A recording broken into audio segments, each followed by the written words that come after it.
Hello friends, welcome to our channel 360 degree engineers. आज की हमारा टॉपिक है फ्रेंड्स सिस्टम ग्राउंडिंग। एक सिस्टम ग्राउंडिंग के बारे में हर चीज़ इस वीडियो में हम समझ लेंगे फ्रेंड्स। पहले सिस्टम ग्राउंडिंग का क्या ज़रूरत है फ्रेंड्स। अगर हमारा थ्री फेज सिस्टम है, जब हमारा एवोल्यूशन ऑफ इलेक्ट्रिसिटी इसके बारे में एक वीडियो बनाया फ्रेंड्स मैंने, इसका देख लीजिए। जब निकोला टेस्ला ने हमारा एसी सिस्टम लेकर आया था, इसके बाद थ्री फेज एसी सिस्टम लेकर आया था। इसमें अनग्राउंडेड सिस्टम में, अगर इस थ्री फेज एसी सिस्टम में जैसे ये हमारा थ्री फेज एसी सिस्टम है, उसमें अगर कोई ग्राउंड नहीं किया हमने, अनग्राउंडेड सिस्टम है, उसमें क्या दिक्कत हुआ था, इसकी वजह से हमको ग्राउंडिंग क्यों करना पड़ रहा था, वो सारे डिटेल्स हम देख लेंगे फ्रेंड्स। पहले हमारा ये अनग्राउंडेड सिस्टम है, स्टार विथ न्यूट्रल पॉइंट है। न्यूट्रल पॉइंट हमको ग्राउंड नहीं किया था, इंटेंशनली ग्राउंड नहीं किया था हमने। अभी इसमें क्या दिक्कत हो रहा है अभी हम देख लेंगे फ्रेंड्स। पहले इसमें क्या होगा फ्रेंड्स, इस सिस्टम को हम नो लोडेड सिस्टम हम समझ लेंगे फॉर इजी अंडरस्टैंडिंग है। अगर नो लोडेड सिस्टम है तो इसमें क्या होता है फ्रेंड्स, इसका जो ग्राउंड का साथ आर वाई बी का कैपेसिटेंस बनते हैं। ठीक है फ्रेंड्स, आर वाई बी का कैपेसिटेंस बनते हैं। जैसे आप अभी देख लीजिए, ये तीनों फेज में ए फेज का, बी फेज का और सी फेज का कैपेसिटेंस बन रहे हैं। और इस कैपेसिटेंस का वजह से इसका जो चार्जिंग करंट है, आई ए, आई बी और आई सी रेस्पेक्टिवली बन रहा था। और सच दैट ये आई ए, आई बी, आई सी तीनों सम होकर जीरो हो रहे हैं। और ये मैग्नीट्यूड कितना रहता है फ्रेंड्स इसका, अगर आप देखेगा तो आई ए, आई बी, आई सी ए जो हमारा फेज वोल्टेज है। फॉर एग्जाम्पल आई ए का वी ए फेज वोल्टेज भाई इसका रिएक्टेंस है फ्रेंड्स। इसका जो रिएक्टेंस है, कैपेसिटेंस सेम है, इसी वजह से इसका रिएक्टेंस भी सेम है और इसका करंट भी सेम है। ठीक है फ्रेंड्स। और इसका अब इसको फेजर डायग्राम में ड्रॉ किया तो ये ए बी सी 120 में जो ए फेस का वोल्टेज है उसका 90 डिग्री लीड में, कैपेसिटर करंट हमेशा करंट से 90 डिग्री लीड करते हैं। और ये प्योर कैपेसिटिव सिस्टम है यहाँ, तो इस वजह से जो हमारा करंट है हर फेस का, जैसे ए फेस का करंट है ये 90 डिग्री लीड कर रहा था जो वोल्टेज से हमारा करंट है 90 डिग्री लीड कर रहे हैं फ्रेंड्स। ऐसे हमारा बी फेस का वोल्टेज से हमारा बी फेस का करंट 90 डिग्री लीड कर रहे हैं। और सी फेस का वोल्टेज से सी फेस का करंट 90 डिग्री लीड कर रहे हैं फ्रेंड्स। ठीक है फ्रेंड्स, अभी करंट बैलेंस है और नेट करंट जीरो है और तीनों करंट सेम है। ठीक है फ्रेंड्स, और कैपेसिटेंस इफेक्ट है। अभी इस सिस्टम में हो क्या रहे हैं, अभी अगर इनकेस फॉल्ट हुआ तो क्या होगा अभी हम देख लेंगे फ्रेंड्स। अगर इन केस फॉल्ट हुआ फ्रेंड्स, इसमें कोई एक सी फेज में फॉल्ट हुआ था, तब सी फेज में जब फॉल्ट हुआ तो क्या होगा फ्रेंड्स, उस कैपेसिटेंस जो पहले सी फेज का कैपेसिटेंस वो फॉल्ट होने का वजह से, अगर ये ग्राउंडिंग का जो इसका इम्पिडेंस अगर ग्राउंडिंग मतलब सॉलिडली ग्राउंडेड है तो वो कैपेसिटेंस से नलीफाई हो जाएगा, संट हो जाएगा। संट का वजह से कैपेसिटेंस जीरो हो जाएगा और इसका इफेक्ट नेग्लेक्ट हो जाएगा।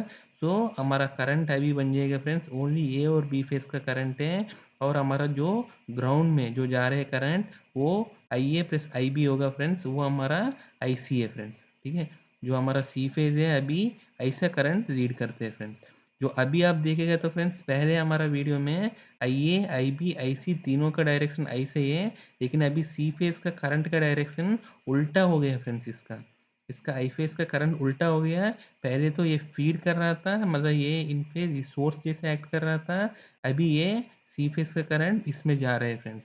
इसको अगर फेज़र डायग्राम में आप ड्रा करेगा फ्रेंड्स, ये सेम या I A, V A, V B, V C को हम ड्रॉ कर दिया था। ठीक है फ्रेंड्स, अभी हमारा क्या हुआ फ्रेंड्स, हमारा अभी क्या है जो हमारा इसका ये वोल्टेज जो हमारा करंट है, अभी क्या हुआ, ये हमारा करंट है जो 90 डिग्री लीड है, किसका साथ हो रहा था, पहले तो वी ए एन का साथ हो रहा है, अभी वी ए सी है। मतलब हमारा जो ग्राउंड का साथ जो कैपेसिटेंस अभी बन रहा था, कैपेसिटेंस के across voltage V A C का वोल्टेज बन गया फ्रेंड्स। सो हमारा V A C, V A B A C का वोल्टेज है, इसका 90 डिग्रीज में जो आई ए का करंट आ रहा है, कैपेसिटेंस करंट। ऐसे ही हमारा जो बी फेस का करंट है वो किसके साथ बन रहा है, वी बी सी का साथ। जो वी बी सी का वोल्टेज है इसका 90 डिग्रीज का साथ बन रहे हैं फ्रेंड्स। ठीक है फ्रेंड्स, और 90 डिग्रीज बन रहे हैं। सो हमारा आई ए और आई बी, IBA हमारा इसका VBC के साथ 90 डिग्रीज में बन रहे हैं। So IA plus IB equal to हमारा IC है फ्रेंड्स। ये हमारा IC है, ये हमारा जो C फेस का जितना भी ये वोल्टेज है, मतलब ये टूवर्ड्स न्यूट्रल है। अभी क्या हुआ फ्रेंड्स, हमारा न्यूट्रल है शिफ्ट हो गया। अभी हमारा न्यूट्रल शिफ्ट हो गया C फेस में, क्योंकि पहले न्यूट्रल यहाँ था, अभी हमारा न्यूट्रल ये यहाँ हो गया था। ठीक है, इस न्यूट्रल के हिसाब से ये वोल्टेज VAC का वोल्टेज इसमें रहते हैं और VBC का वोल्टेज इसमें रहते हैं। अभी आप देख रहे हैं फ्रेंड्स, पहले जो फेज वोल्टेज था, अभी इसका लाइन वोल्टेज हो गया। ये फेज वोल्टेज में अभी लाइन वोल्टेज आ गया था। इसकी वजह से अभी जो कैपेसिटेंस करंट में दोनों फेज में इक्वल है, लेकिन line voltage by capacitive reactance है। मतलब जो हमारा दोनों फेज का, ए फेज और बी फेज का जो कैपेसिटिव करंट है, अभी √3 टाइम्स बढ़ गया फ्रेंड्स। और जो नेट कैपेसिटिव करंट है वो अगर आप समेशन करने के बाद वो 3 टाइम्स ऑफ पहले करंट से बढ़ गया था। ठीक है friends, 3 times of V phase पे IXC, राइट फ्रेंड्स। अभी इसकी वजह से क्या प्रॉब्लम हो गया फ्रेंड्स, सबसे पहले प्रॉब्लम है हमारा जो पहले जो हमारा फेज वोल्टेज था वो अभी लाइन वोल्टेज हो गया फ्रेंड्स। सो इसका अनग्राउंडेड सिस्टम में इसका इंसुलेशन वोल्टेज हमेशा, नॉर्मली अगर ये सिस्टम ग्राउंडेड है तो ये इंसुलेशन वोल्टेज हम तो फेज वोल्टेज के हिसाब से बना सकते हैं, लेकिन अनग्राउंडेड सिस्टम में ये इंसुलेशन वोल्टेज अभी अगर फेज वोल्ट पे बना है तो ये क्या होगा फ्रेंड्स, फेल हो सकते हैं। इसीलिए अनग्राउंडेड सिस्टम में लाइन वोल्टेज के साथ बना सकते हैं फ्रेंड्स। और इसमें एक और प्रॉब्लम है फ्रेंड्स, अगर इस इन केस ये फॉल्ट सॉलिडली फॉल्ट नहीं है, अगर कुछ है तो अगर ये कैपेसिटेंस का इफेक्ट भी, सी फेस का कैपेसिटेंस भी लाइन में आएगा यहाँ। अब जब सी फेस का कैपेसिटेंस लाइन में आएगा तो क्या होगा फ्रेंड्स, जैसा कैपेसिटेंस चार्ज होते हैं सी फेस का, तब यहाँ इसका फॉल्ट का केस बन रहा है तो ये जैसा कैपेसिटेंस पूरा चार्ज हो जाते हैं तब इसको एक आर्क बना देगा फ्रेंड्स, आर्किंग करेगा, क्योंकि इनफ वोल्टेज है और फॉल्ट भी है, ये आर्किंग बनेगा। जैसे आर्किंग बन गया तो सी फेस का वोल्टेज 0 हो गया, तब आर्क एक्सटिंग्विश हो जाएगा। लेकिन जैसा आर्क एक्सटिंग्विश हो गया था तब फिर से वोल्टेज बन गया था VC का वोल्टेज, तब कैपेसिटेंस फिर से चार्ज होगा। जैसे कैपेसिटर चार्ज होगा फिर अगेन इसको एक आर्किंग बना देगा फ्रेंड्स। सो यही चीज़ रिपीट होता रहता है, इसको आर्किंग ग्राउंड बोलते हैं फ्रेंड्स। सो अनग्राउंडेड सिस्टम में ये बहुत ही कॉमन चीज़ है, आर्किंग ग्राउंड का फिलॉसफी है। इस आर्किंग ग्राउंड के फिलॉसफी में इसका जो हेल्दी फेज वोल्टेज है वो 5 to 6 टाइम्स ज़्यादा बढ़ जाते हैं फ्रेंड्स, 5 to 6 टाइम्स ज़्यादा बढ़ जाते हैं। इसीलिए अनग्राउंडेड सिस्टम में इसका इंसुलेशन रिक्वायरमेंट्स हैं, जो रिक्वायरमेंट ऑफ इंसुलेशन है वो बहुत ही ज़्यादा बढ़ जाते हैं। जो अगर अगर हम अनग्राउंडेड सिस्टम इन केस इसलिए डिज़ाइन किया था जो हमारा अर्थ फॉल्ट करंट को मिनिमाइज करने के लिए, तो अर्थ फॉल्ट को ओवरकम करने के लिए या अर्थ फॉल्ट रिले का खर्चा बचाने के लिए अगर आप कर रहे हैं तो उसका खर्चा आपको किस में आ रहा है फ्रेंड्स, पूरा सिस्टम का जो जितना भी पूरा पावर सिस्टम नेटवर्क है उसका सबका आपको इंसुलेशन वोल्टेज बहुत ही ज़्यादा महंगा हो जाएगा फ्रेंड्स, पूरा सिस्टम का बढ़ जाएगा, क्योंकि इसका वजह से पूरा सिस्टम आपको अनग्राउंडेड हो गया है और पूरा सिस्टम का जो इंसुलेशन वोल्टेज रिक्वायरमेंट है वो 5 to 6 टाइम्स ऑफ जो रेटेड वोल्टेज से हिसाब से आपको डिज़ाइन करना पड़ेगा। वो बहुत ही महंगा चीज़ है फ्रेंड्स। अगर आपको, लेकिन आपको अर्थ फॉल्ट तो ओवरकम कर सकते हैं अगर, क्योंकि इस केस में आपको अर्थ फॉल्ट है ही नहीं, अर्थ फॉल्ट का करंट बनता भी नहीं है। ठीक है फ्रेंड्स, लेकिन इंसुलेशन का रिक्वायरमेंट बहुत बढ़ रहा है, इसीलिए हमको अनग्राउंडेड सिस्टम को मतलब अनग्राउंडेड सिस्टम से ज़्यादा फायदा नहीं है फ्रेंड्स। और अनग्राउंडेड सिस्टम में इसमें क्या करते हैं फ्रेंड्स, अगर फॉल्ट हुआ, अगर सिंगल फॉल्ट हुआ है फ्रेंड्स, इसमें तो आर्किंग ग्राउंड फॉर्म होने का चांस है। अगर इनकेस अनग्राउंडेड सिस्टम में डबल फॉल्ट हुआ तब ये तो बहुत ज़्यादा फॉल्ट हो जाएगा। मतलब डबल फॉल्ट इज हमारा सिंगल पे मतलब ग्राउंडेड सिस्टम में सिंगल फॉल्ट जैसा है, उसमें बहुत ही ज़्यादा करंट जाएगा और सिस्टम को डैमेज कर देगा। इसीलिए अनग्राउंडेड सिस्टम में जो अर्थ फॉल्ट, फर्स्ट अर्थ फॉल्ट है उसको अलार्म जैसे दे सकते हैं, जो सेकंड अर्थ फॉल्ट में ट्रिपिंग कर सकते हैं। लेकिन अनग्राउंडेड सिस्टम में अर्थ फॉल्ट को कैसे पकड़ते हैं फ्रेंड्स, इसमें जैसे इंडिकेशन लैंप्स का मेथड है या रेसिडुअल वोल्टेज का मेथड से हम बता सकते हैं, लेकिन हमको कौन सी लोकेशन में फॉल्ट है वो आपको पता नहीं चलेगा, क्योंकि यहाँ हमको इंडिकेशन लैंप मेथड जैसे है तो इसमें तीनों फेज में ग्राउंड के साथ एक इंडिकेशन लैंप रहते हैं, इन केस उस फेज़ में फॉल्ट हुआ है तो उस फेज़ का इंडिकेशन जलेगा, हमको पता चलेगा उस पर्टिकुलर ये फेज़ का फॉल्ट है, लेकिन वो कौन-सी लोकेशन में हुआ था, वो आपको पता नहीं चलेगा फ्रेंड्स। इसके लिए आपको सिस्टम डाउन करना पड़ेगा और इसको ढूँढना बहुत ही मुश्किल चीज़ है फ्रेंड्स। जो फर्स्ट एर्थ फॉल्ट को ढूँढना बहुत ही मुश्किल चीज़ है। इसीलिए अनग्राउंडेड सिस्टम को मोस्टली जितना भी पहले बनाया था डिज़ाइन के हिसाब से, उसको एबॉलिश कर रहे हैं फ्रेंड्स, इसको अवॉइड कर रहा था आज के ज़माने में। क्योंकि इसका जो एर्थ फॉल्ट डिटेक्शन बहुत ही मुश्किल है, जो फर्स्ट एर्थ फॉल्ट डिटेक्शन है, इसकी जगह ये हाई रेजिस्टेंस ग्राउंडिंग को प्रेफ़र कर रहे हैं फ्रेंड्स। वो अभी हमने आगे वीडियो में हम समझेंगे। सो इसके बाद है हमारा बेसिकली हमारा ग्राउंड फॉल्ट्स हमको समझ गया था ये ग्राउंड तो मतलब सिस्टम ग्राउंडिंग तो करना ही है, लेकिन एक्चुअली ग्राउंड फॉल्ट से फ्रेंड्स जो हमारा इलेक्ट्रिकल पावर सिस्टम में जो ज़्यादा की ज़्यादातर फ्रेंड्स आप देखेगा तो हमारा ग्राउंडेड सिस्टम में मोस्टली मतलब 90% फॉल्ट सारे ग्राउंड फॉल्ट्स ही होते हैं फ्रेंड्स हमारे सिस्टम में। जितना भी फॉल्ट्स आते हैं आपको एक बार हिस्ट्री निकालेगा तो आपको सिस्टम पे 90% का ऊपर ग्राउंड फॉल्ट्स ही इन्वॉल्व होते हैं। इतना बार ग्राउंड फॉल्ट होता क्यों है फ्रेंड्स? बेसिकली ग्राउंड फॉल्ट है 3 वजह से होते हैं। पहले ग्राउंड फॉल्ट है जो इंसुलेशन का डिग्रेडेशन का वजह से है, इंसुलेशन का रिडक्शन कैपेसिटी की वजह से होते हैं। इंसुलेशन का रिड्यूस क्यों हो जाता है फ्रेंड्स? एक है मॉइस्चर इनग्रेस का वजह से है। दूसरा है जो हमारा एटमॉस्फेरिक ओपन एयर कंडीशन में जो इसका कंटेमिनेशन है और फॉरेन ऑब्जेक्ट्स का वजह से है। यह इंसुलेशन जो डिफ़ॉल्ट है अगर इसका इंसुलेशन थर्मल कैपेसिटी की वजह से अगर इसको हम ज़्यादा करंट पे चला रहे तो रेटेड करंट से इसकी वजह से जो ओवर टेम्परेचर है उसकी वजह से इसका इंसुलेशन भी डिग्रेडेशन हो जाता है, डिटेरियोरेट हो जाते हैं, इसका लाइफ भी ख़त्म हो जाते हैं। तो ये सारे रीज़न्स का वजह से इंसुलेशन है इसका रिड्यूस हो जाते हैं। मतलब इसका इंसुलेशन कैपेसिटी रिड्यूस हो जाते हैं। इसकी वजह से कभी ना कभी कुछ देर के बाद ये ग्राउंड फॉल्ट को में पकड़ ही लेगा सन।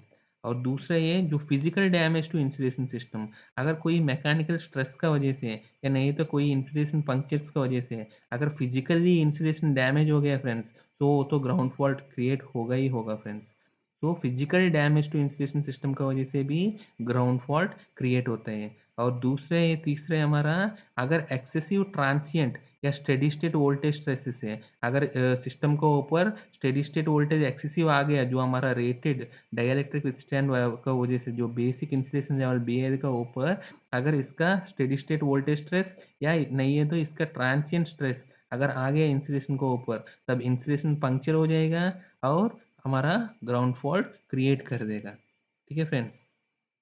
तो अभी हम डिस्कस करेंगे पहले टाइप्स ऑफ ग्राउंडिंग है। जो ग्राउंड करना है तो हमको 3 तरफ से करते हैं। एक सॉलिडली ग्राउंडेड है, ग्राउंड को सीधा कनेक्ट कर देते हैं यहाँ स्ट्रेट, या नहीं है तो रेसिस्टेंस ग्राउंडेड है। यहाँ रेसिस्टेंस में 2 रेजिस्टेंस ग्राउंड है फ्रेंड्स, एक लो इम्पीडेंस या लो रेजिस्टेंस ग्राउंडिंग है, दूसरा हाई रेजिस्टेंस ग्राउंडिंग है। ठीक है फ्रेंड्स? तो अभी हम एक-एक डिस्कस करेंगे। पहले सॉलिडली ग्राउंडेड सिस्टम है। इसमें सीधा सॉलिडली मतलब वायर को सीधा अर्थ का साथ कनेक्ट कर देते हैं फ्रेंड्स। अगर इस सिस्टम में इन केस अर्थ फॉल्ट हुआ है तो तब क्या होते हैं फ्रेंड्स, बहुत ही ज़्यादा करंट जाएगा। वो करंट का मैग्नीट्यूड डिपेंड्स ऑन जो अर्थ फॉल्ट का इम्पीडेंस का ऊपर है फ्रेंड्स। अर्थ फॉल्ट का इम्पीडेंस का ऊपर इसका इक्वेशन देखेगा तो ये है फ्रेंड्स, जो हमारा 3G अर्थ फॉल्ट का इम्पीडेंस का ऊपर डिपेंडेंट है।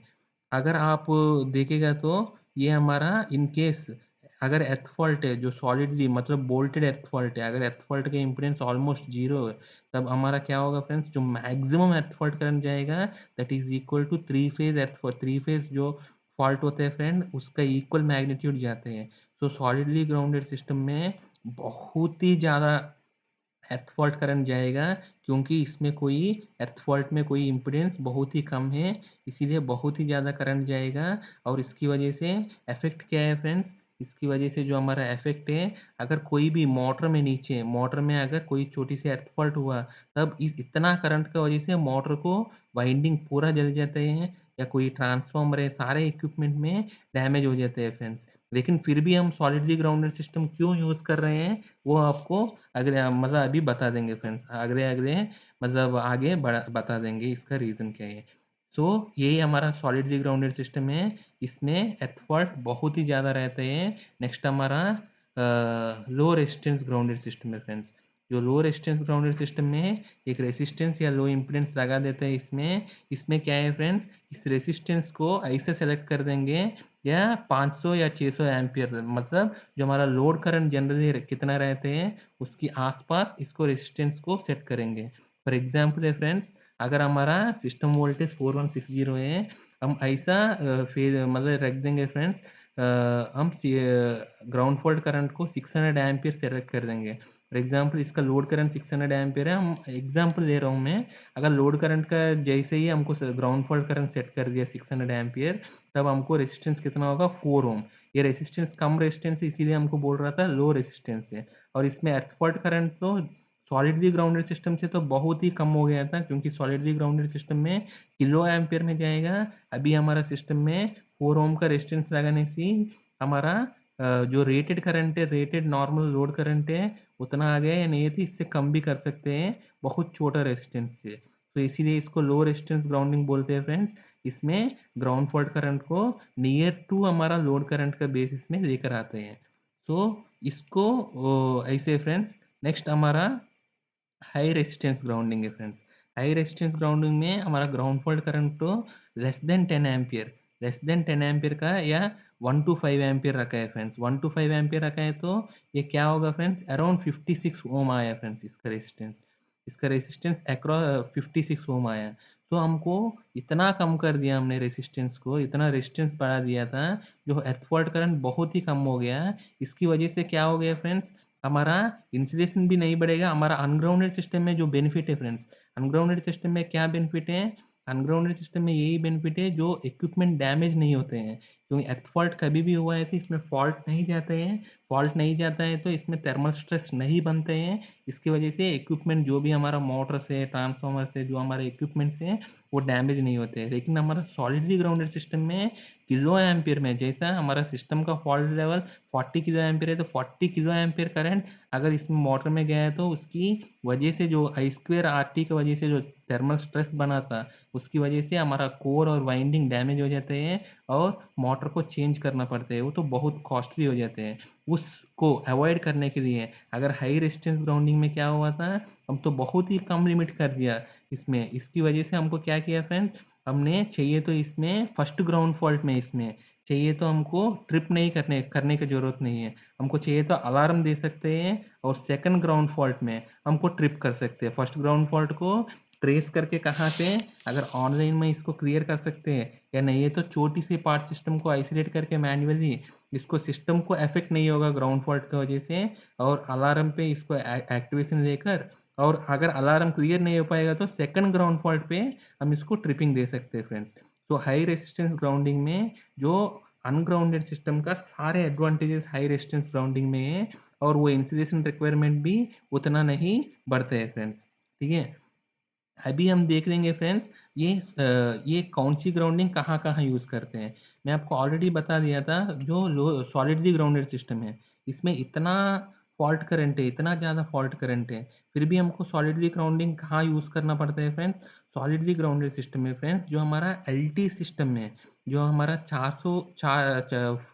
415 वोल्ट का सिस्टम है LT सिस्टम में, और 33 kV एंड अबोव हमारा HV सिस्टम में, ये दोनों जगह यूज़ करते हैं फ्रेंड्स। इतना ज़्यादा फॉल्ट करंट है फ्रेंड्स, फिर क्यों यूज़ कर रहे हैं हम लोग एलवी सिस्टम में, क्योंकि ये फ्रेंड्स हमारा एलवी सिस्टम में हमारा लोड देखेगा तो हमारा एलवी सिस्टम में सिंगल फेज लोड्स बनते हैं फ्रेंड्स। सिंगल फेज लोड्स तो हमारा बहुत कॉमन है, जैसा हमारा घर में जो यूज़ कर रहे हैं हम लोग सारे सिंगल फेज लोड्स है फ्रेंड्स। सिंगल फेज लोड्स में क्या होते हैं फ्रेंड्स, एक फेज होते हैं और एक न्यूट्रल होते हैं फ्रेंड्स।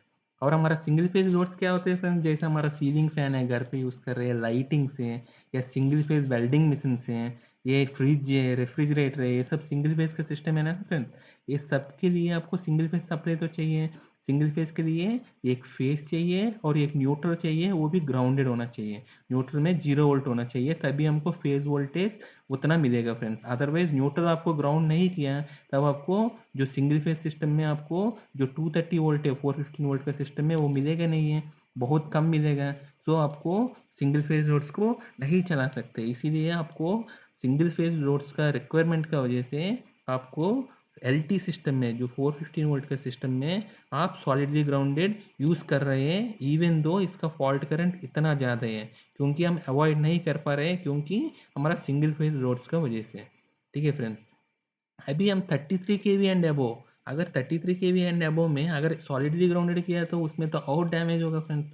उसमें क्यों यूज़ कर रहे हैं सिंगल फेज, उसमें क्यों यूज़ कर रहे हैं कि फ्रेंड्स 33 केवी एंड अबो में फ्रेंड्स, अगर आप इसमें सॉलिडली ग्राउंडेड यूज़ नहीं किया, आप कभी भी 33 केवी एंड अबो देखेगा तो फ्रेंड्स इसका जैसे ट्रांसफार्मर है 33 केवी का, अगर इसको इसका स्टार पॉइंट को ग्राउंड नहीं किया फ्रेंड्स, स्टार पॉइंट को ग्राउंड नहीं किया तो फ्रेंड्स इसको पूरा इंसुलेशन को आप एक ही 33 केवी का उसका जो BAL वोल्टेज का हिसाब से आपको डिज़ाइन करना पड़ेगा। अगर इसको सॉलिडली ग्राउंडेड कर दिया तो फ्रेंड्स इसका वोल्टेज तो हमेशा जीरो है, क्योंकि इसको ग्राउंड है, इसमें कोई आइसोलेशन भी नहीं है आपको डे आइसोलेट करने का। सो इस वोल्टेज हमेशा जीरो है। सो आपको ग्रेडेड इंसुलेशन कर सकते हैं, मतलब यहाँ जीरो वोल्टेज इस फेज में आप यहाँ आपको 5 केवी कर सकते हैं, यहाँ 10 केवी, यहाँ 15 केवी, यहाँ 20 केवी, ऐसे यहाँ 33 केवी कर सकते हैं। ये ग्रेडेड इंसुलेशन का वजह से बहुत ही सस्ता पड़ता है इक्विपमेंट, अदरवाइज इक्विपमेंट का कॉस्ट बहुत बढ़ जाते हैं, क्योंकि हमारा ऐसे ही हमारा ट्रांसमिशन लाइंस का इंसुलेटर्स का सारे का इंसुलेशन का कैपेसिटी बढ़ जाते हैं अगर आप सॉलिडली ग्राउंडेड सिस्टम नहीं यूज़ किया तो। इवन 33 केवी एंड अबोव का सिस्टम में हमारा पास कोई भी मैन्युफैक्चरिंग वेंडर नहीं है वो रेसिस्टेंस ग्राउंडिंग में दे सकते हैं, मतलब इसका मतलब यूनिफॉर्म इंसुलेशन देकर BAL वोल्टेज का कैपेसिटी के हिसाब से 33 केवी एंड अबव में कोई वेंडर भी मिलता नहीं है फ्रेंड्स, कोई मैन्युफैक्चरिंग भी होता नहीं है, क्योंकि वो इंसुलेशन रिक्वायरमेंट बहुत बढ़ जाते हैं, वो बहुत ही मुश्किल हो जाते हैं, इक्विपमेंट भी बहुत कॉस्टली हो जाते हैं फ्रेंड्स, इक्विपमेंट हमारा बहुत कॉस्टली हो जाता है इसकी वजह से। इसीलिए हमको सॉलिडली ग्राउंडेड सिस्टम कहाँ कहाँ यूज़ करते हैं फ्रेंड्स, एक हमारा LV सिस्टम है जो 415 वोल्ट का सिस्टम में इसका सिंगल फेज लोड्स का रिक्वायरमेंट का वजह से हम यूज़ कर रहे हैं, और दूसरा HV सिस्टम में जो 33 केवी एंड अबोव का सिस्टम में हम लोग यूज़ कर रहा था इंसुलेशन रिक्वायरमेंट को कम करने के लिए, और हमारा ओवरऑल पावर सिस्टम को कॉस्ट को कम करने के लिए हम 33 केवी एंड अबोव सिस्टम में हम लोग सॉलिडली ग्राउंडेड सिस्टम यूज़ करते हैं फ्रेंड्स। और हमारा लो रेजिस्टेंस ग्राउंडेड सिस्टम या हाई रेजिस्टेंस ग्राउंडेड सिस्टम कहाँ यूज़ करते हैं फ्रेंड्स, जैसे हमारा MV वोल्टेज है, MV वोल्टेज मतलब जो हमारा इंडस्ट्रीज में आपको बड़ी बड़ी मोटर्स देखा होगा फ्रेंड्स, जनरली इंडस्ट्रीज में आप देखेगा तो 160 किलोवाट का मोटर तक ही एल वी मोटर्स होते हैं, मतलब 415 वोल्ट का मोटर्स होते हैं। अगर कोई भी मोटर 160 किलोवाट का ऊपर है तब हमको HT में जाते हैं फ्रेंड्स, 6.6 केवी में, या नहीं है तो 11 केवी में जाते हैं फ्रेंड्स, वो भी किलोवाट के हिसाब से। अगर वो भी 6.6 केवी कहाँ से 160 किलोवाट से लेकर जनरली 1250 किलोवाट तक 6.6 केवी में जाते हैं, अगर 1250 किलोवाट का ऊपर भी है तो 11 केवी का मोटर्स में जाते हैं फ्रेंड्स। सो जनरली हमारा HP सिस्टम मतलब हमारा इसको MB वोल्टेज बोल रहे हैं फ्रेंड हम, 6.6 केवी और 11 केवी सिस्टम में, उसमें हमारा HT मोटर्स बहुत सारे हैं, और HT मोटर का कॉस्ट भी बहुत ही ज़्यादा है फ्रेंड्स, और HT मोटर का कॉस्ट भी बहुत ज़्यादा है। इसीलिए अगर HV सिस्टम में आप भी HV सिस्टम में मतलब 6.6 केवी 11 केवी का सिस्टम में भी आप सॉलिडली ग्राउंडेड यूज़ किया तो कोई भी सिंगल एर्थ फॉल्ट में भी कोई मोटर में वो मोटर का वाइंडिंग और कोर डैमेज हो जाएगा, वो मोटर रिप्लेस करना इज बहुत कॉस्टली एफर्ट है, क्योंकि अगर इसमें मंथ में इवन 3-4 मोटर्स में भी अगर अर्थ फॉल्ट हुआ है तो 3-4 मोटर्स को कंप्लीटली रिप्लेस करना पड़ते हैं अगर आप सॉलिडली ग्राउंडेड सिस्टम यूज़ किया तो। ठीक है फ्रेंड्स, इसीलिए हमको उसका HV सिस्टम में मतलब हमारा 6.6 केवी और 11 केवी सिस्टम में जिसमें मोटर्स बहुत ज़्यादा है, और मोटर्स में ग्राउंड फॉल्ट होने का बहुत ही चांसेस है, क्योंकि मैकेनिकल डिवाइसेस है उसमें ग्राउंड फॉल्ट होने का चांसेस बहुत ही ज़्यादा है, और इसका केबल्स में ज़्यादा है, और उसका ग्राउंड फॉल्ट करंट को लिमिट करने के लिए हमने 6.6 केवी एंड 11 केवी सिस्टम में जहाँ मोटर्स ज़्यादा है HT मोटर्स, वहाँ हम लोग लो रेजिस्टेंस ग्राउंडिंग यूज़ करते हैं फ्रेंड्स। लो रेजिस्टेंस ग्राउंडिंग से हम क्या करते हैं उसका रेटिंग को मतलब जो अर्थ फॉल्ट हुआ है तो अर्थ फॉल्ट जो मैक्सिमम अर्थ फॉल्ट करंट को जो डैमेज लेवल से भी कम रखते हैं फ्रेंड्स। ठीक है फ्रेंड्स, जो डैमेज लेवल से भी कम रखते हैं, इसकी वजह से हमको हमारा पावर सिस्टम का जो कॉस्ट बच जाता है फ्रेंड्स। ओके, और नेक्स्ट है हमारा high resistance grounding. High resistance grounding कहाँ यूज़ करते हैं फ्रेंड्स? हाई रेसिस्टेंस ग्राउंडिंग जहाँ हमारा पहले हमारा अनग्राउंडेड सिस्टम है फ्रेंड्स, जहाँ हमारा अनग्राउंडेड सिस्टम है वहाँ आप हाई रेसिस्टेंस ग्राउंडिंग में जा सकते हैं, क्योंकि हाई रेसिस्टेंस ग्राउंडिंग में और भी बेनिफिट है, क्योंकि इसमें फॉल्ट करंट, तो अगर फॉल्ट करंट ही नहीं है, या अर्थ फॉल्ट कभी भी होते हैं, वो फॉल्ट करंट ही नहीं है, क्योंकि वो लेस देन 5 या लेस देन 10 एम्पियर ही होते हैं, वो हमारा नॉर्मल लोड करंट से भी बहुत ही कम रहते हैं। तो इसमें आप अलार्म दे सकते हैं फर्स्ट अर्थ फॉल्ट पे, और उसको निकाल के आप कभी भी मतलब अर्थ फॉल्ट को, जहाँ हमारा सिस्टम बहुत ही क्रिटिकल है फ्रेंड्स, मतलब जहाँ हमारा बहुत क्रिटिकल है, मतलब कहाँ होगा फ्रेंड्स, जैसा ऑयल एंड गैस इंडस्ट्रीज में, ऑयल एंड गैस इंडस्ट्रीज में, कोई पेपर इंडस्ट्री, मतलब जहाँ सिस्टम बहुत ही क्रिटिकल है वहाँ बिल्कुल ट्रिप ही नहीं करना है, क्योंकि अगर अर्थ फॉल्ट को आप अवॉइड कर दिया तो फ्रेंड्स, पहले बताया था मैंने को, हमारा पावर सिस्टम में 90% से ऊपर फॉल्ट से हमारा अर्थ फॉल्ट से है। अगर आपको ग्राउंडिंग का या अर्थ फॉल्ट को ही हटा दिया तो आपका सिस्टम बहुत ही रिलायबल बन गया था। राइट फ्रेंड्स, आपका सिस्टम बहुत ही रिलायबल बन गया, क्योंकि आप 90% से ऊपर फॉल्ट्स को आप हटा ही दिया था।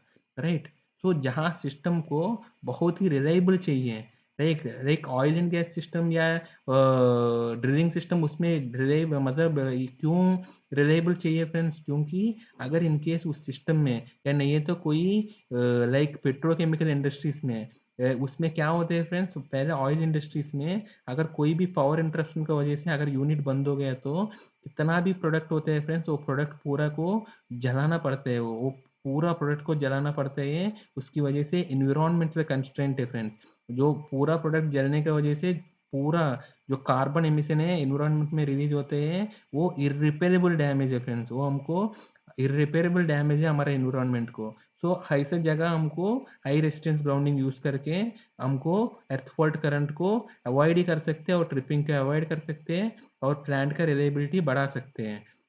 लेकिन और पेट्रोकेमिकल इंडस्ट्रीज में फ्रेंड, पेट्रोकेमिकल इंडस्ट्रीज में जो सॉलिड मेकिंग बनते हैं फ्रेंड, अगर उसमें क्या होता है फ्रेंड्स, अगर इन केस पावर फेलियर की वजह से कोई यूनिट ट्रिप हो गया तो पूरा की पूरा प्लांट चोक हो जाएगा। वो चोक को अवॉइड करने के लिए वो क्या करते हैं, उसको डाइल्यूट करके उसको भी जलाते हैं फ्रेंड्स, वो भी बहुत ही पोल्यूशन है उस टाइम पे। अगर प्लांट बंद हो गए तो वो फ्लेयर में आपको देखता होगा बहुत ही काला काला दिखते हैं आपको, वो भी बहुत इरिपेरेबल डैमेज करते हैं हमारे एनवायरनमेंट को। उसका एनवायरमेंटल डैमेज को अवॉइड करने के लिए, और हमारा सिस्टम भी, हमारा प्लांट भी बहुत कॉस्टली है, वो ट्रिपिंग है, वो ट्रिपिंग की वजह से बहुत ही सारे करोड़ नुकसान हो जाएगा। उसको अवॉइड करने के लिए हम जहाँ सिस्टम को रिलायबल बनाना है वहाँ हाई रेजिस्टेंस ग्राउंडिंग यूज़ करते हैं फ्रेंड्स। ये फ्रेंड्स हमारा ग्राउंडिंग का टॉपिक है। चलो हमारा साथ बनाते रहिए फ्रेंड्स। चलो, थैंक